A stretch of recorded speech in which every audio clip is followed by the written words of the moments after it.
on va passer aujourd'hui à la lettre Gim. C'est notre troisième lettre que nous allons essayer de commenter et d'essayer d'étudier. Alors je vous demande, qu'est-ce que on va raconter sur le Gim? Je vous le demande. Et j'entends votre réponse. Mais vous n'êtes pas venu pour le commenter vous êtes venu pour l'entendre que moi je vous le commente. Vous avez raison, vous avez parfaitement raison. Et si je vous le demande quand même, c'est avec une raison bien spéciale. Car on a parlé du Aleph, et je pense que bon nombre parmi nous, nous avions déjà eu auparavant l'occasion d'entendre un tout petit peu sur la lettre Aleph. La lettre Aleph, elle est assez sensationnelle, par l'absence sonore, et par les différentes choses. Donc la lettre Aleph, c'est une lettre dans laquelle, quand même, on entend de temps en temps, souvent, parler. Il en a de même pour la lettre Bet. Mais je voudrais vous demander, est-ce que vous avez déjà entendu, dans un discours, de rabbin, dans un shiur, dans un cours, est-ce que vous avez déjà entendu parler de la lettre Gimel? La lettre Gimel, on n'en dit pas grand, on n'en dit pas beaucoup, et pourtant, il y a sur la lettre Gimel, qui est la troisième lettre de notre alphabet, il y a des choses. Alors d'abord, le Gimel, c'est quoi? Le Gimel, nous le savons, la lettre Gimel, ça vient du mot Gamal. Gimel, c'est un chameau. J'aurais bien voulu amener un chameau ici, montrer Gimel, chameau, voilà, c'est le chameau. Alors la troisième lettre de notre alphabet, c'est le Gimel, c'est cette lettre qui porte le nom chameau. Alors, bien entendu, il ne s'agit pas d'un totem, il ne s'agit pas de sobriquet, il s'appelle chameau. Alors là, je trouve intérêt de s'arrêter un instant pour se demander davantage. Déjà, on n'avait pas entendu parler beaucoup du Gimel. Et maintenant qu'on entend parler, on commence à parler des dromadaires, des chameaux, etc. Mais nous, dans notre alphabet hébreu, chez les Juifs, la première lettre, c'était la Aleph, Alouf, le chef, va. Les bêtes, la deuxième lettre, Baït, la maison, on accepte, deuxième valeur. Troisième chose importante du judaïsme, c'est les chameaux. C'est comme ça qu'il faut l'entendre. Si la troisième lettre de notre alphabet, si notre troisième gène, parce qu'on a 22 lettres, l'hébreu c'est la seule langue à connaissance avec 22 lettres, avec 22 chromosomes, pour constituer l'être. Et le troisième c'est, bravo, c'est le chameau, c'est le dromadaire. Alors on se demande bien, on n'a rien d'autre à parler aujourd'hui que des chameaux. C'est un animal, je ne sais pas si vous avez une affaire, je ne sais pas si vous auriez une affection toute particulière pour cette bête. Moi, je ne l'ai pas. De surcroît, l'animal n'est même pas caché. C'est même pas caché. Alors, on se demande pourquoi dans notre alphabet, pourquoi dans les valeurs hiérarchiques des lettres, le troisième point d'intérêt pour nous doit être le chameau. On voit mal que d'où, par quelle porte est-ce que cet animal entre et se présente chez nous. Donc rappelons-nous, on avait déjà dit qu'en hébreu, les lettres ne sont pas aléatoires. Chaque lettre a la signification et l'explication. Et on avait déjà expliqué la Aleph, le sous-entendu, le spirituel, le bête, le pnim, l'intérieur, la maison. Alors tout à coup, on arrive à la troisième lettre, on parle du chameau. On voit vraiment mal que cette bête du désert, que cet animal, par où il entre. Alors, c'est ce qu'on va essayer maintenant de comprendre ensemble. Avant de comprendre cela, faut-il que je vous rappelle un petit phénomène linguistique. La première lettre de l'alphabet, le Aleph, comment se prononce-t-elle? Ça va être très simplement, ne se prononce pas. Plus facile que ça, pas près, n'existe pas. Le deuxième lettre, le Bet, on avait vu, c'est en quelque sorte la première lettre que l'enfant il commence à produire. C'est la première lettre qui vient spontanément à l'enfant. Alors, c'est un épaississement du premier souffle, le souffle qui était encore inaudible avec l'Aleph, devient audible, et lentement, il existe. La première expression qui existe chez l'enfant, il existe chez nous. Plus tard, il y a une troisième lettre qui va suivre. Et le troisième son que l'enfant produit, c'est le G. À ce moment-là, l'enfant commence à gazouiller. G. Avant, je n'ai pas amené de bébé non plus. Aujourd'hui, on n'a pas d'illustration audiovisuelle, mais c'est à envisager une fois. Alors, la troisième lettre, il commence. Alors, cette troisième lettre, le Gimel, ça demande davantage d'efforts physiques de l'enfant. Pour prononcer le bête, le b, il n'a pas besoin des mêmes efforts que pour prononcer le gimel. Alors, lorsqu'il arrive le gimel, alors on le prononce dans la prononciation la plus authentique. Le gimel, il se prononce en haut du palais, de la bouche. Pensons aux fémanimes, les géménites, qui prononcent la gimel. Et le gimel, il prononce en haut du palais de la bouche. Nous, parfois, on le prononce au fond de la gorge, ce qui est une erreur. Car, au fond de la gorge, ça veut dire, c'est le guttural. Or, le gimel n'est pas un guttural. Aleph, Hey, Chet, Aï sont les lettres gutturales. Le gimel n'est pas un guttural. Le gimel se prononce au plus haut de la bouche. Vous vous demandez sûrement pourquoi est-ce que je commence à parler, à vous raconter la technique de la prononciation de la lettre. Mais c'est très important.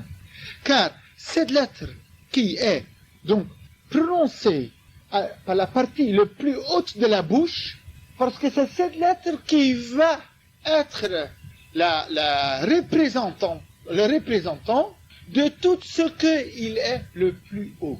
Le gimel est une lettre qui va exprimer partout ce qu'il est grand. Je vais vous donner donc immédiatement quelques exemples. Le gimel, il dit Gadol Hashem Umgulal Mo'od. Hashem, il est grand. Gadol. Lorsque Akadosh Baruch Hu est venu dans ce fameux midrash qu'on avait déjà cité, interroger chaque lettre, s'il mérite que le monde soit crié avec lui. Alors le gimel a dit, je suis Gadol, j'exprime les grandeurs. Il y avait quand même raison que cette lettre ne pouvait pas être retenue. Mais le gimel, il dit Gadol. Regardons un autre mot. Gibor, un héros. Un héros, dans le sens physique du mot, un gibor, s'exprime avec le gimel. Et Hachem, il est Gao, Ga'a. Il est très élevé. Gao, Ga'a. Geout, l'élévation. Ensuite, Gavoa, si vous connaissez le mot. Qu'est-ce que ça veut dire Gavoa? Haute. Oui. Gavoa, ça veut dire un Giv'a. Giv'at Shaul. Giv'a, c'est la colline. Un Giv'a. Un gal, un tas. Un gag, un toit. Pardon, avec deux guillemets. Oui, parce que le gag, c'est le haut du haut. Le toit, c'est le haut du haut. Le gag, c'est le haut du haut, guillemets. Le dos, les gags. Alors, partout, la lettre gimel, il exprime tout ce qu'il est. D'ailleurs, les lettres gimel, il exprime tout ce qu'il est énorme. Mais pas seulement dans le sens physique du mot. Également, dans le sens, pas seulement dans le sens positif du mot, même dans le sens négatif. Tout ce qu'il est gros, sié, je dois le répéter? Non, parce que vous avez pas ri du premier coup, alors. Tout ce qu'il est gros, ça s'exprime aussi par le gimel. Gas. Vous savez qu'est-ce que ça veut dire gas? Gros. Grossier. Gas, ça veut dire grossier. Et ça se dit aussi avec un gimel. Et un voleur. Et s'il est encore plus violent, il s'appelle un gazlan. Et donc tout ce qu'on agit, voler, agir avec violence, tout ce qui est gros, ça s'exprime par le gimel. Encore quelques... Le gimel, c'est la visibilité, la haute visibilité. Galout. Vous savez quel est le sens du mot galout? L'exil. Le mot exil, c'est très intéressant. Qu'est-ce que ça veut dire exilé? Je vais vous dire qu'est-ce que ça veut dire le mot exil. Nous pensons exilé, ça veut dire être chassé de la terre d'Israël. C'est ça le sens français du mot être exilé. Or, l'exil hébreu, ce n'est pas ça que cela veut dire. Le mot galoute, littéralement, galoui viadoua, ça vient du mot être exposé, être dévoilé. Le galoute, ça veut dire dévoilé. Et ça veut dire que lorsque le peuple juif ne rayonne pas d'une façon naturelle de leur pays vers Israël, alors que je vous dis, bien, je vais vous exposer. Ça veut dire, lorsque notre force morale et spirituelle n'était pas tant qu'on rayonne sur le peuple, sur le monde entier, que toutes les nations sont de façon naturelle influencées, qui sont de façon toute spontanée, conditionnée par notre puissance, par notre œuvre, par notre comportement, Alors il faut diluer, ça veut dire que vous n'avez pas vécu authentiquement suffisamment fort, et je dois vous exposer au nations. Et voilà qu'on va en galoute, ce qui est douloureux pour nous, ce qui est l'exposition, dévoiler, que les fois qu'on nous rend hautement visible. Mais, immédiatement avec cela, en fin de fila, que ce ne soit pas seulement nous qui soyons exposés, que si nous, on doit être visible parmi les nations, et on va dehors dans la rue, et on va avec un chapeau, et on dit, un juif, mais c'est ça la galoute. Ça veut dire que quoi? Il y a là-dedans une malédiction, il y a là-dedans une bracha, parce que ça veut dire, Akadosh Baruch Hu nous dit, vous-même, vous n'êtes pas suffisamment rappelé que vous êtes juif, et que les nations doivent être impressionnées. Alors voilà, ils vont dire être un juif. Alors c'est un rappel qui est à la fois qui est douloureux, mais qui est encore rassurant. Ça veut dire on est quand même encore resté juif, et ça veut dire que quand même on peut encore s'engager dans notre action, des mitzvot, de la Torah, pour retrouver la Geoula, pour retrouver, écoutez bien, la Geoula, la délivrance. Et si la galoute, c'est que le juif il est exposé, alors la Geoula, ça veut dire qu'Akadosh Baruch Hu s'expose, que Dieu s'expose. La Geoula, ça veut dire qu'à travers le juif, le non-juif, il ne dira plus, un juif. Il dit, un juif. Alors on est arrivé à la Geoula, car à travers le juif, ce n'est pas le juif, ce n'est pas le corps physique, mais c'est qu'Akadosh Baruch Hu, que Dieu il a dévoilé dans ce monde. Goël, Gaal Israël, que c'est Dieu qui est exposé. Et en fin de compte, c'est de cela qu'il y a. Le Gimel, il a la visibilité. Mais lorsque on nous voit, à Botaï, c'est ça que je vois. Et c'est à tout instant, lorsqu'un juif il se rend au travail, chez d'autres confrères, chez d'autres juifs, ou il se trouve parmi des non-juifs, ou lorsque la femme de ménage nous voit, ou lorsque le voisin d'immeuble nous voit, qu'est-ce qu'il pense? Ou est-ce qu'à travers notre personne, il dit, voilà, ça ne veut pas du tout dire qu'on est toujours parfait. Il ne s'agit pas de cela. Il dit bien, un juif, il a quand même d'autres intérêts dans le monde. Il cherche quand même autre chose. Il a quand même d'autres préoccupations. Regarde, ils élèvent quand même leurs enfants différemment. Ils cherchent quand même d'autres satisfactions. Il dit, alors voilà, on est déjà arrivé à la Geoula, que c'est Dieu qui est exposé. C'est Dieu qui est devenu visible à travers notre personne, ce qui est un premier niveau de la Geoula de la délivrance. Donc, voilà, la visibilité. On a donc vu que dans un premier temps, que tout ce que cette lettre l'exprime, c'est tout ce qui est grand. Alors, je voudrais vous montrer que le français, c'est un petit peu un avatar de l'hébreu, que le français, l'anglais, l'allemand, que toutes les langues indo-européennes, ils ont quelque part gardé une trace de Kedusha. Vous savez pourquoi? Si une langue n'a plus une trace de Kedusha, la langue ne peut plus être, alors la langue devient néant, elle ne peut plus exister. Il doit être quelque part, chaque langue doit être rattachée quelque part aussi, finement que ce soit, aux vérités absolues de la création, pour se nourrir et pour se maintenir. Et les langues indo-européennes, ils ont plusieurs attaches en filigrane à l'hébreu, et peut-être un jour, on fera un cours uniquement pour voir ces phénomènes, comment les autres langues, donc pas l'hébreu, ils sont rattachés à la source. Et regardez, qu'est-ce qu'ils ont dit? Lorsque le français, il veut dire que quelque chose, il est énorme, que c'est grand, il dit, c'est grande. Avec une guillemot. Vous pensez que c'est un jeu de mots, mais prenons par exemple grand, gros, gras. L'anglais qui parle du great, grosse, géante et géante. Ça vient du mot. Vous connaissez le mot géante? Je vais vous apprendre un mot. Le mot géante, ça vient du mot hébreu, par quelques petits voyages, du mot gaon.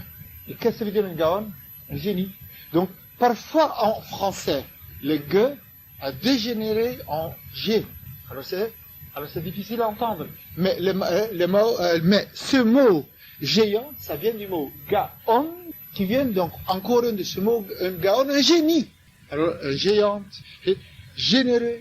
Voilà que les langues indo-européennes, ils ont gardé quelque chose de tout naturel que la lettre Gimel. Cette lettre, il exprime la grandeur, la visibilité.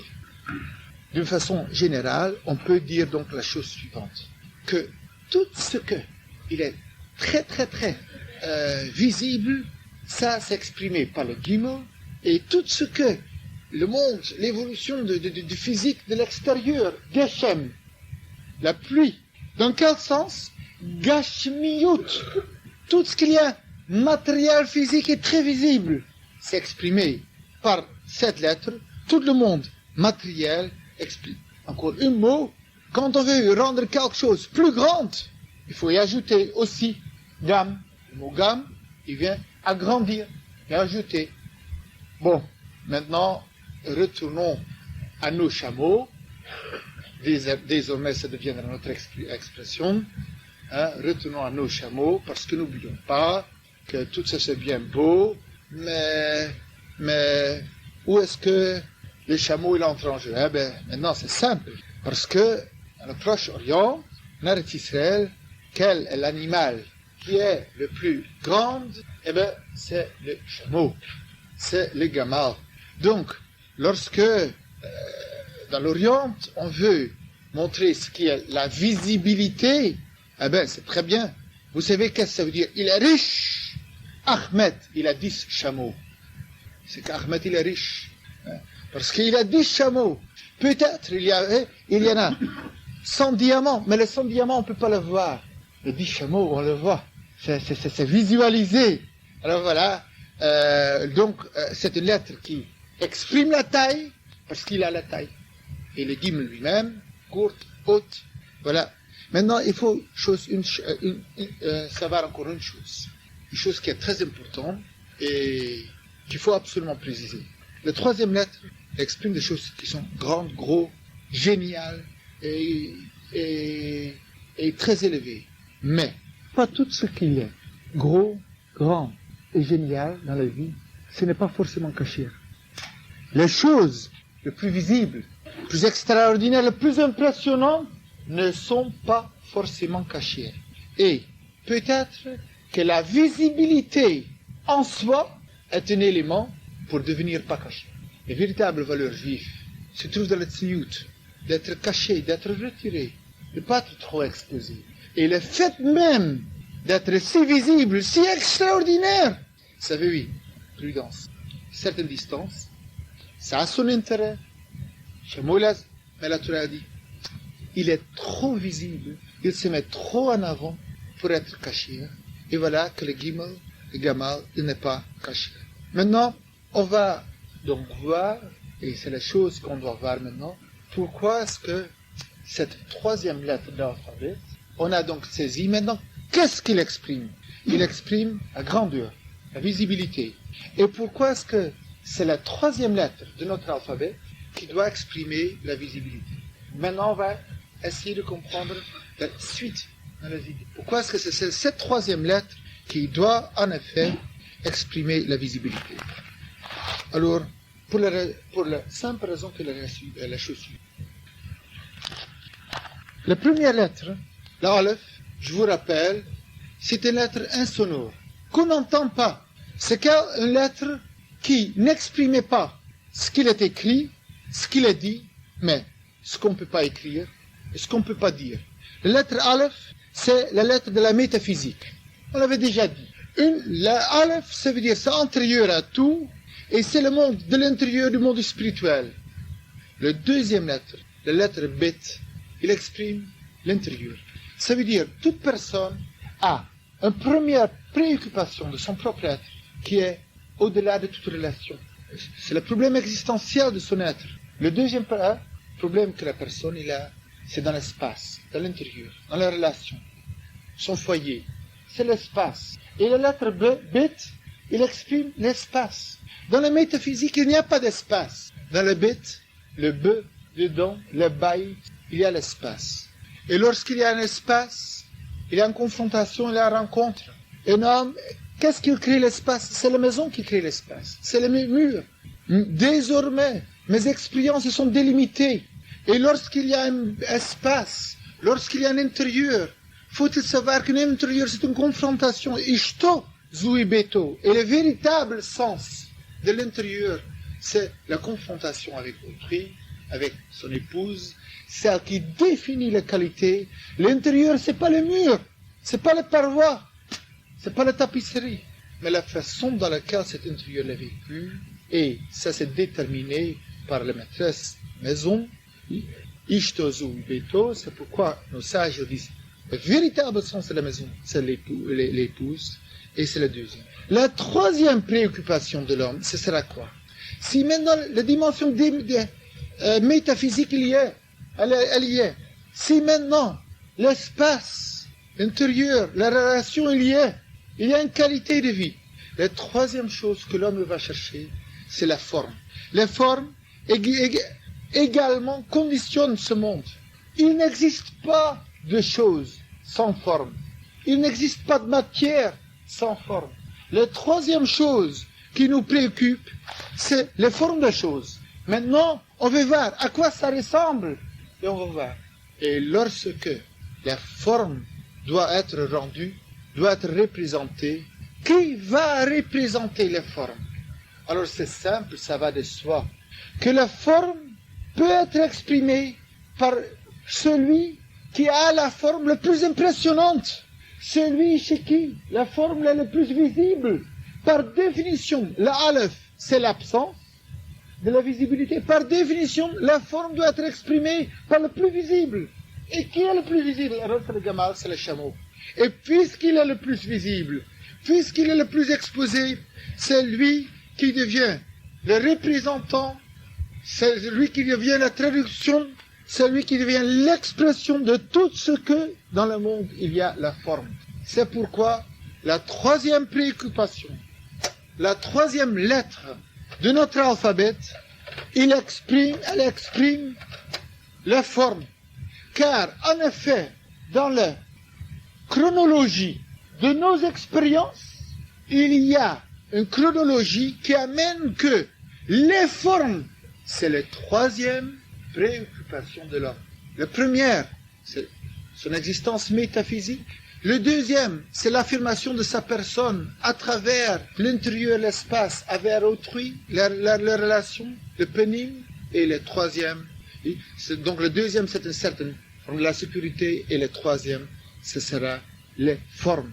Beau, l'extraordinaire, le grand, le visuel, ce qui est exprimé par le guillemets.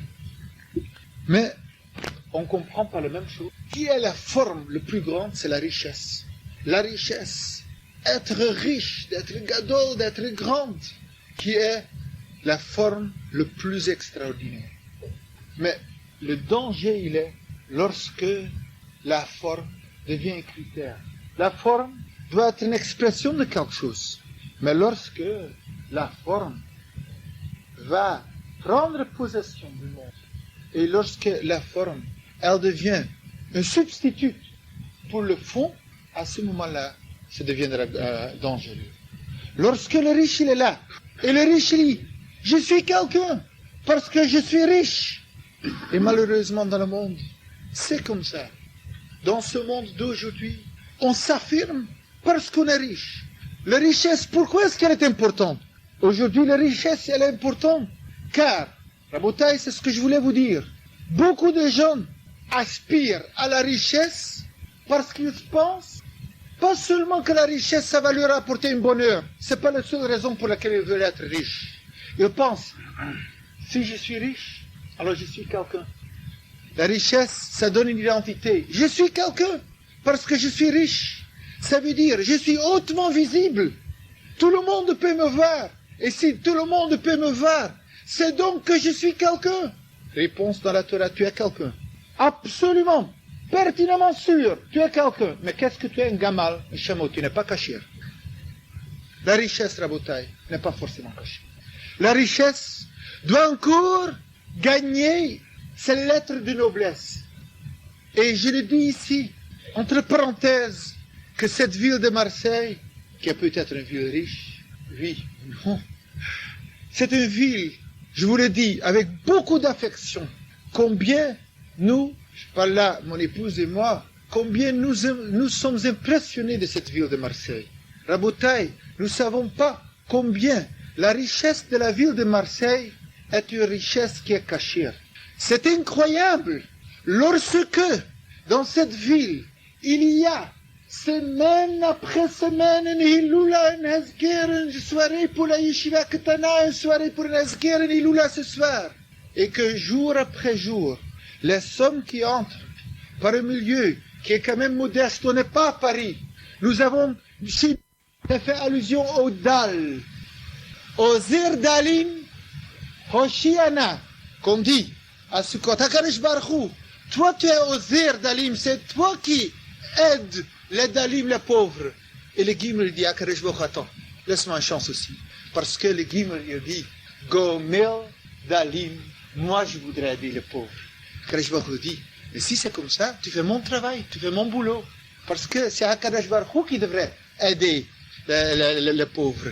Et c'est pourquoi on ne dit pas tout simplement que le Gimel, il aide les pauvres, mais il est Gomel Dalim. Il Gomel. Vous savez ce que ça veut dire le Gomel, ça veut dire j'ai reçu, alors je dois donner. C'est ça que veut dire Gimel. J'ai reçu, mais c'est pas j'ai reçu donc je suis, j'ai donc je suis. Je suis riche, donc je suis. Je suis intelligent, je suis beau garçon, donc je suis extraordinaire. Non, une Gomel, ça veut dire rien d'autre, je paye ma dette. Alors le Gimel, il va payer au Dalet. Et c'est pourquoi Gimel, Dalet est une succession de ces deux lettres. Le Gemara nous dit Gomel, Dalim. C'est que le Gimel, il donne, il est généreux à l'égard du Dalet. Mais il ne va pas dire, regarde-moi, encore tant et tant j'ai donné. Non, c'est pas ce qu'il dit. Il dit, Gomel, tout simplement, on m'a donné, je rentre. Parce que pourquoi est-ce qu'on m'a donné?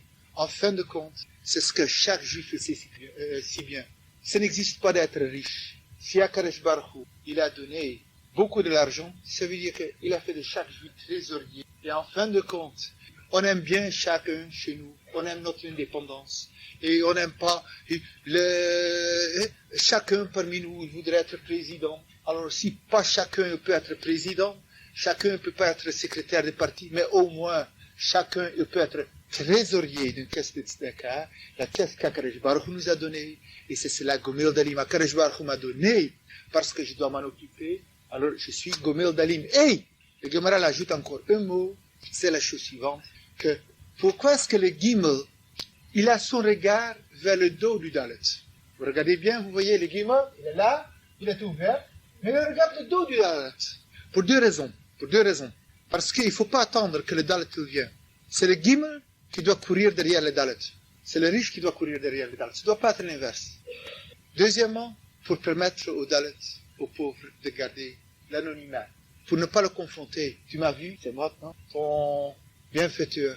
Voilà les deux raisons pour lesquelles le Gimel, il vient avant le Dalet, mais il regarde le dos. Jusqu'à là, en ce qui concerne le mot Gimel. Passons maintenant à la lettre Dalet. Parce que pour aujourd'hui, on est convenu de voir le Gimel et le Dalet. Parce que j'ai fait le compte, à la vitesse que nous allons, un petit déjeuner toutes les 6-7 semaines, bon contenu le mois d'été, ça fait 4-5 petits déjeuners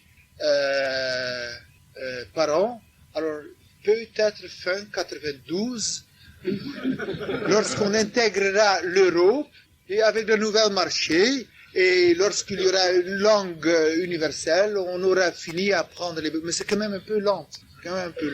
Alors on a pris aujourd'hui donc le Gimel et Dalet, ça d'un bond, ça va nous avancer de 2 lettres. La 4e lettre est le Dalet. Et le Dalet fait allusion aux pauvres. Mais on a bien expliqué pourquoi est-ce que la 3e lettre, le Gimel, il était le riche. Mais pourquoi la 4e lettre, il est le pauvre? Bon, on a vu, le Gimel, il s'est mis à courir tant pour attraper le Dalet, pour trouver un pauvre. Quoi? Mais il a trouvé, pourquoi est-ce que la 4e lettre est un pauvre? Je vais vous dire pourquoi. C'est pas, si vous avez le même sentiment que moi, mais lorsqu'on vient après le riche, lorsqu'on vient juste après celui qui a dit 40 000 francs, moi je voulais donner un billet de 100 francs, mais je n'ose plus. quand le Gimel est passé, on a l'impression qu'on est pauvre. Lorsque le plus riche, le plus grand, le plus visible du monde, ils sont déjà passés. Je dis, mais pour moi, il n'a plus la place. Alors peut-être, vous savez pourquoi les Dalets, ils montrent son dos, mais ils n'osent plus se montrer. Quand on vient, après toutes les puissantes, les Gimel qui avaient fait l'étalage de tout ce qu'ils possèdent, après il y a les Dalets qui arrivent, par définition. Même si jusqu'à maintenant, on croyait qu'on avait beaucoup, tout à coup, on se sent pauvre, on ne peut pas rivaliser avec cela, et on se demande maintenant où est-ce qu'il a ma place.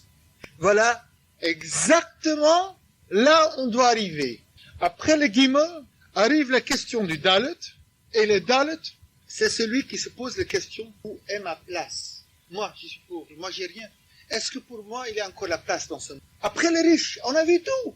Et moi, notre problème, de nous tous que nous avons souvent, on est à la recherche de notre identité, de notre place. Et une partie importante de cette question est générée par le fait qu'on compare. On n'a qu'à dire ne comparez pas, mais c'est une impossibilité. Le monde des formes, de l'étalage, de l'expression de l'extérieur est si fort que je regarde dans les étalages. On passe dans la rue de Rome, on voit tant de choses qu'on ne peut pas s'acheter et qu'on voudrait, ou qu'on nous a donné l'envie. Pour être heureux dans la vie, il vous faut tout cela. Alors on se demande, mais regarde, il y a des gens qui ont tout cela.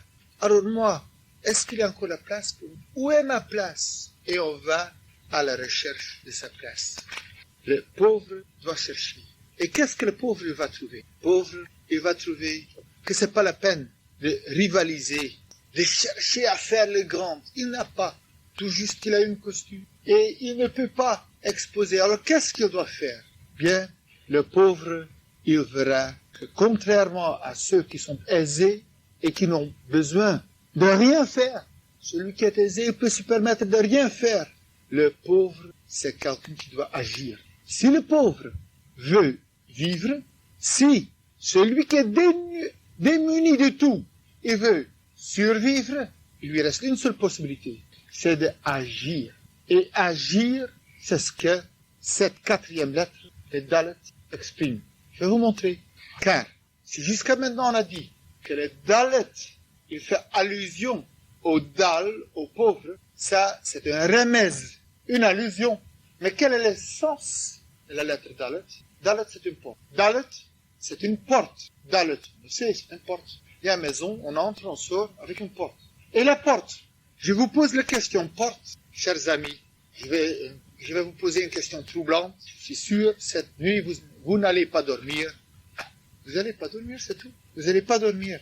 Parce que j'ai une question que vous vous êtes jamais posée et qui pourtant est une question fondamentale dans la vie. Une porte, rabotaille, ça sert à quoi? À entrer ou à sortir? Une porte, ça sert à quoi entrer, à sortir? Mais je ne voudrais pas avoir sur mon âme les insomnies de nous tous, alors je vais vous donner la réponse. La porte juive, ça sert à sortir. Vous en voulez la démonstration? Je vais vous le donner. Je vois tout le monde prendre le stylo. Vous avez bien raison. La porte juive sert à sortir. N'oublions pas que le Aleph, c'était mon moi. Le Bet, le Bayit, la deuxième lettre, c'était la maison. Et où est-ce que je me trouve par rapport à cette maison? Dedans ou dehors? Bet, par définition, le monde extérieur veut shalom alay nafshi et la paix sur moi. Que Dieu protège ma femme, mes enfants, moi-même et ma maison. Qu'est-ce qu'il y a dehors? Je ne sais. Ça, c'est le but, le Bayit. C'est la deuxième lettre. On s'identifie. On a une certaine sécurité. On est dans cette maison. On est dans la maison. Et on nous dit, Dalet, la porte. Je ne peux que sortir. Et le pauvre, il doit sortir vers ce monde. Il doit prendre le passage vers l'extérieur pour aller faire quoi? Pour aller agir dans le monde. Le Gimel, la troisième lettre, c'était une lettre qui pouvait se contenter d'être par tout ce qu'il possède. Le Dalet, c'est une lettre qui exprime qu'on va agir. Alors maintenant, je vais vous demander, je vais vous donner quelques illustrations. Mais je vous propose, vous n'avez que chez vous, allez prendre un dictionnaire de l'hébreu et de regarder sous l'entrée Dalet et de voir comme quoi chaque lettre Dalet, il exprime partout l'action. Chaque fois, tous les verbes qui commencent avec un Dalet, il exprime cette idée de sortir.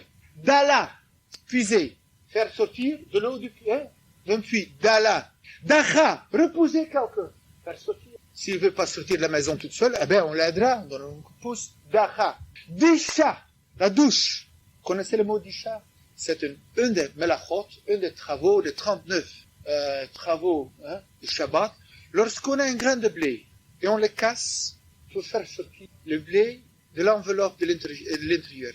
Ça s'appelle chat, faire sortir. Autre mot, la doune, juger. Vous savez ce que ça veut dire juger? Je ne sais pas ce que ça veut dire en français, le mot juger. Mais je sais que ça veut dire en hébreu. Faire sortir la vérité. C'est tout ce que ça veut dire. La doune, ça ne veut pas dire juger. Ça, non, c'est pas peser. La doune, ça veut dire faire sortir la vérité. C'est tout à fait autre chose que de dire, bon, toi tant, etc. Alors on va opter pour cela. La doune, le jugement de la Torah, c'est pas régler un problème, mais c'est d'être à la recherche de la vérité. Dibour, la parole. Vous savez que c'est la parole? Il existe en hébreu 2 mots pour parler. Amira et dibour. Il y a une grande différence entre ces 2 termes. Amira, ça veut dire des choses. Dibour, ça veut dire ce qu'on n'a pas envie de dire, mais ce qu'on est obligé de dire. Le mot dibour, c'est un terme qui signifie toujours parler avec dureté. Des choses, faire un réprimande à quelqu'un. C'est jamais Amira, c'est toujours dibour. Ou bien, lorsque je dis, écoute bien, ça tu dois faire. Je vais te dire une mitzvah. Vaïdaber Hashem Moshe les morts. Pas Vayomer. Vayomer, ça veut dire, il avait dit, ah oui, je l'ai oublié ce qu'il a dit. Mais lorsqu'on ne peut pas se permettre de l'oublier, lorsque ça doit être accentué, lorsque la parole ne quitte pas spontanément ma bouche, mais je dois les extraire de ma bouche, parce que je n'aurais pas voulu le dire comme ça. Lorsqu'on dit à nos enfants, écoute bien, et maintenant tu le feras, on ne voudrait pas parler comme ça. On aurait voulu dire, ça ne se passe pas comme ça. Il dit non. Donc qu'est-ce qu'on dit? Et maintenant tu le feras. Là, il dit non aussi, mais c'est un autre problème. Enfin, je parle seulement comment c'est chez nous aussi. Alors, dibour, ça veut dire extraire des paroles de la bouche. Alors maintenant, vous comprenez le mot dagesh. Qu'est-ce que c'est dagesh? Un petit point dans une lettre. Non, c'est pas ça. Dagesh, ça veut dire accentuer, extraire, l'acte par définition. Alors maintenant, on va donc revenir sur la construction de lettres. Vous savez que les 4 premières lettres de l'hébreu, si on le connaît bien, alors on connaît une étape de l'hébreu. On va voir ça par la suite, que après on va arriver à la lettre He, qui commence à définir les choses, mais plus un acte. Les premières 4 lettres de l'hébreu sont les premières 4 lettres qui, en eux, contiennent les premières évolutions de l'existence. Et entre eux 4, il y a quelque chose de bien défini qui se fait. Alors, revoyons donc les 4 stades dans lesquels la vie a lieu. Vous, nous, tout le monde. Dans lequel il y a une existence, un vécu. Premier niveau. J'ai vu quelque chose, mais je ne sais pas très bien. C'est-à-dire, il y a un niveau en nous dans lequel une idée n'est pas encore une idée. C'est une pré-idée, une pré-pensée. Ce n'est pas encore pensé. C'est encore beaucoup trop fin pour que, sciemment, je peux en penser. À la limite, je sens quelque chose. Je sens qu'il y a quelque chose. Par exemple, je sens que j'existe, mais je pense pas forcément. Je médite pas là-dessus. L'animal, là, par exemple. L'animal, il sait qu'il existe, mais il peut pas en penser. C'est une pré-pensée. C'est pas une réflexion autour philosophique. C'est pas un nombre de paroles organisées et structurées de la tête. Il y a une conscience, mais c'est quelque chose, c'est le germe même de mon existence. Et cette germe de la conscience de mon existence, lentement, avant encore que je puisse l'enregistrer, lorsque c'est encore dans un état de préconscience, j'en suis même pas encore conscient, lentement cette idée de germer, elle va s'épaissir. Et à un moment donné, ça y est, la pensée. À un moment donné, c'est devenu une idée. C'est devenu quelque chose de plus tangible au niveau de l'intérieur, ça y est, maintenant je peux en penser. C'est cette deuxième étape. Une troisième étape, dans laquelle la pensée, elle va remplir mon corps. Je pense de là tout le temps. Je pense. Et soudainement, la pensée déborde l'homme, et à un seul instant d'inadvertance, il ouvre la bouche, et la pensée sort de la bouche. Et c'est devenu la parole. Troisième stade. Ma pensée est devenue si dense qu'elle est devenue une parole. Je commence à en parler. Quatrième stade. La parole est si forte, j'en parle tout le temps, que la parole, à son tour, commence à se concrétiser, elle devient l'acte. Voilà les 4 stades. Il n'y en a pas un cinquième, il n'y en a pas tout. 4 stades dans lesquels le monde il évolue. 4 stades dans lesquels l'homme il évolue. C'est-à-dire une pré-pensée, une pré-conscience, une conscience, une pensée, ensuite une parole et un acte. Les 2 premiers stades sont complètement intérieurs.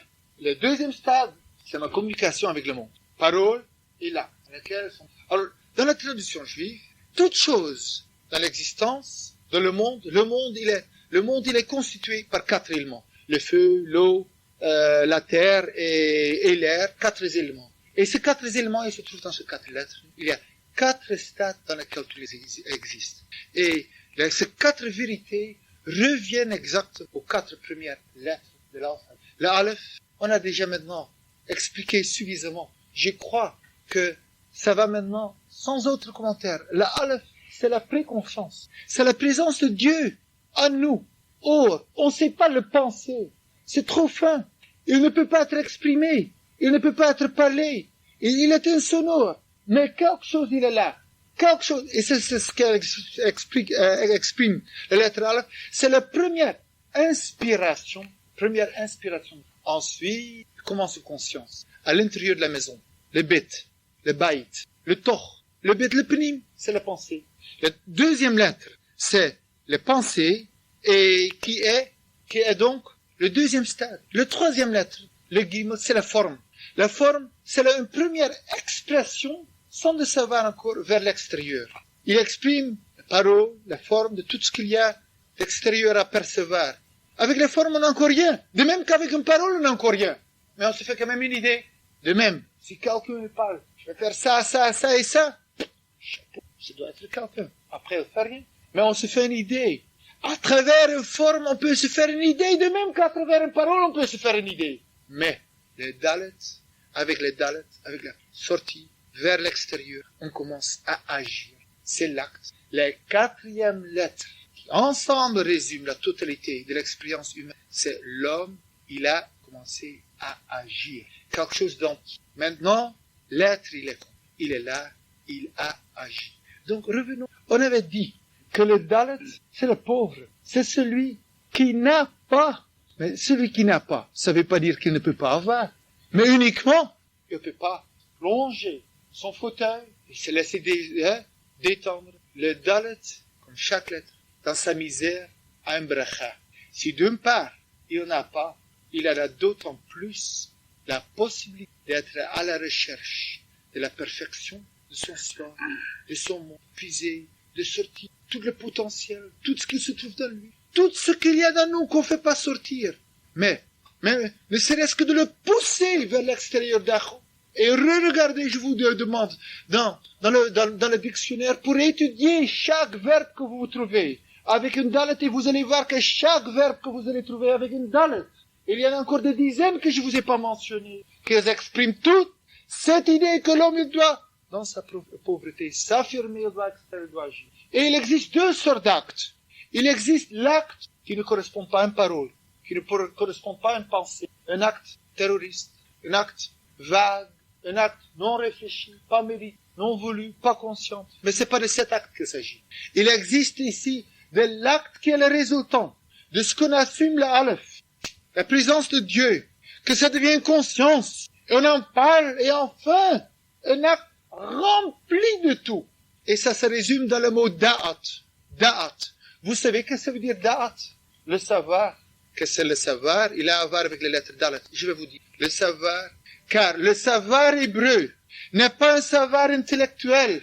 Le mot da'at en hébreu n'exprime pas la connaissance, l'intellect, le coefficient intellectuel, les aptitudes théoriques. Tout cela, c'est pas exprimé par le dalet. Le dalet, il est le savoir acquis par l'expérience, un vécu, un savoir intime. Lorsque Adam, il se trouve face à Chava, la première femme, il savait pas que c'était une femme. Il n'avait jamais vu une femme. Tout à coup, il voit une femme, il dit, c'est quoi ça? Il n'a jamais vu. Il ne savait pas. Et le passouk le dit, Vayeda Adam et Chavaishto. Il a connu. Qu'est-ce que ça veut dire connu? Lorsqu'Adam, il a vécu avec Chava, il était pénétré de la féminité. Il n'a pas lu un livre d'anatomie. Il n'a pas étudié un livre, une œuvre importante sur la psychologie féminine. Non. Pourtant, personne, il savait aussi bien que lui, à ce moment, ce que ça veut dire. La Yedia, la connaissance. Il avait expérimenté dans tous les vivres de son être. Et lorsque nous avons raboté, et c'est ça qui est important, un mitzvah dans la Rambam, la date est Hachem, le Maïmonide, il énumère une mitzvah de connaître le Créateur. Alors les gens, ils ont souvent prêté au Maïmonide l'intention que le Maïmonide dit, chaque juif doit être un philosophe. Il doit pouvoir amener toutes les preuves de l'existence de Dieu. Mais c'est pas du tout ce que Rambam, Maïmonide, Rabbi Moshe Bar Maïmonide il a voulu dire. Il a voulu dire l'art de connaître Dieu. Qu'est-ce que ça veut dire la date? Ça veut dire de faire l'expérience de la présence. Dans ce sens que lorsque un homme, il est devant Dieu, ferme les yeux, il fait cette file. Alors, toutes les preuves du monde, philosophiques, toutes les réflexions théoriques, lorsqu'ils sont cette intimité avec la Kadosh Baruch Hu, la da'at, c'est un yudia, c'est une expérience d'un acte. Et cet mot, da'at, il exprime la puissance de l'acte, parce que c'est tel qu'un homme est complètement assumé. Yudia. Donc, c'est sur cela que je veux rester. Il faut faire très attention que le dalet ne se transforme jamais en une expérience négative, car tout ce qu'il a exposé de nous, da'av, s'ouvrir, da'ag, se soucier, d'ema, la larme, tout ce qui quitte de nous, émotionnellement, physiquement, s'exprimer par la lettre dalet. Mais si, avec un dernier mot, je devrais résumer cette expérience de la lettre dalet, je vous donnerai volontiers un dernier mot. Ce dernier mot, c'est dam, le sang. Car dans la tradition, le sang, c'est quoi? Ki hadam hu nefesh. Le sang, pour nous, c'est l'âme. Et encore, l'âme dans quel sens? Alors nous avons de différents mots pour l'âme. Nefesh, neshama. Neshama, l'âme spirituelle, c'est neshama. Mais l'âme physique et animale, celui qui fait agir, c'est le dam. Le dam, c'est le sang. C'est la vitalité de l'homme dans la tradition juive. C'est celui qui fait agir le nefesh dans ses sangs. C'est pourquoi ce mot, il résume, mot d'âme, il exprime exactement cet sens de cette lettre. Qu'à travers ces lettres qu'Akadosh Baruch Hu nous donne, la Kedusha, qu'il fasse de nous tous des gimel, des riches, mais pas trop, c'est pas bien.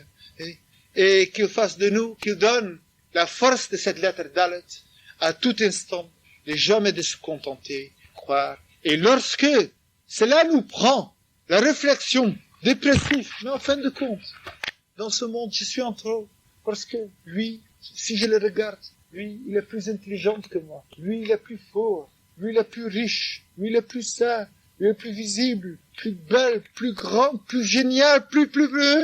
Alors moi, je reste qu'un pauvre, un dalle.